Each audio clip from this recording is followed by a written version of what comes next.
Friends, இன்றைக்கி என்ன பண்ண போகிறோன்னா சாம்பார் சாதம் பண்ண போகிறேன்.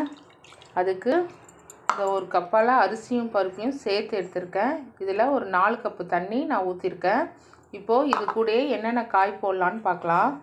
இப்போது இது கூட வெங்காயம், தக்காளி, பூண்டு, கேரட்டு, கத்திரிக்காய், அவரைக்காய் எடுத்திருக்கேன். இப்போ இந்த காய் எல்லாமே நம்ம அதில் போட்டுக்கலாம். இப்போ இது கூட மஞ்சள் பொடி, பெருங்காயத்தூள், உப்பு, சாம்பார் பொடி ஒரு 2 ஸ்பூனு, கொஞ்சம் நெய் போட்டிருக்கேன். இப்போது இது ஒரு 5 விசில் வச்சு எடுத்துக்கலாம். நம்ம சாம்பார் சாதம் எப்படி குழைவாக வந்திருக்கு பாருங்கள். இப்போது இதுக்கு ஒரு தாளிப்பு போட்டுடலாம். கடாயில் எண்ணெய் ஊற்றியாச்சு. கொஞ்சம் கடுகு, கொஞ்சம் உளுத்தம்பருப்பு, கொஞ்சம் சீரகம், அதுக்கப்புறம் இதில் முந்திரி, காஞ்ச மிளகா, கருவேப்பிலை வச்சுருக்கேன், அதையும் போட்டுக்கலாம்.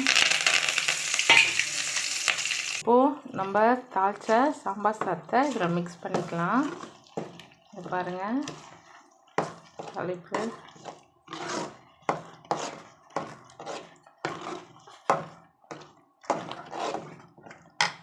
அதோட கொஞ்சம் நெய் ஊற்றிக்கலாம்.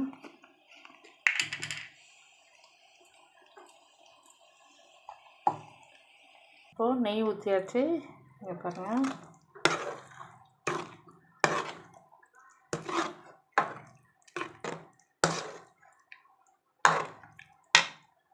இப்போது நம்ம சாம்பார் சாதம் கூட தொட்டுக்க அப்பளம் வச்சுருக்கேன். இதோட காம்பினேஷன் நல்லாயிருக்கும். நீங்களும் உங்கள் வீட்டில் ட்ரை பண்ணி பாருங்கள். நம்ம நெக்ஸ்ட் வீடியோவில் பார்ப்போம். ஹாய் ஃப்ரெண்ட்ஸ், மறக்காமல் நம்ம சேனலை சப்ஸ்கிரைப் பண்ணுங்கள், கமெண்ட் பண்ணுங்கள், ஷேர் பண்ணுங்கள், கொஞ்சம் லைக் பண்ணுங்கள் ஃப்ரெண்ட்ஸ். பாய்.